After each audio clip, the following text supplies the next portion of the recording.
সময় আমাদের ঘরের যুবকেরা ফ্যাশন করার লেগে 5000 টাকা দিয়ে ছিঁড়া প্যান্ট কিনে নিয়েছে। এই গায়ের ছেলেরা কিনে না, কিনে না। আমি এখনই দেখলাম রাস্তাতে ছিঁড়া প্যান্ট কিনে বেড়েছি। আগেকার যুগে লোকের কাপড় ছিঁড়ে গেলে রিপু করতে, এখন দোকান থেকে ছিঁড়া নিয়ে এসেছি। আনছে কিনা ভাই বলেন? 3000 4000 টাকা করে দাম।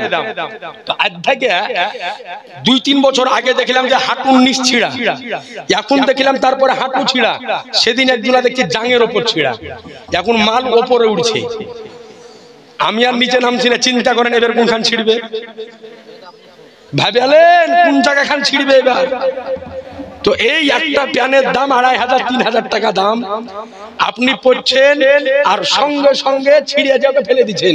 ভাই খবরদার, এই প্যান যার বাড়িতে আছে আজকে ফেলে দেবেন, পরিয়েন না, খবরদার ওই প্যান আপনি পরবেন না। সুবহানাল্লাহ, আলহামদুলিল্লাহ। আজি জানা মোহতারাম, এই দেখেন ইনি দিয়েছেন যে যাচ্ছা, বলেন তো ভারতের রাজাকে? তো আমরা জানি ভারতের রাজা আজমিরি খাজা, ঠিক কি না? তো সামনে থেকে একটা বুড়িয়া চট করে বলছে যে ভারতের রাজা নরেন্দ্র মোদী, বুঝতে পারলেন? মানব ধ্যান ছিল না, এর জন্য বলছি যে ওয়াজ শুনতে গেলে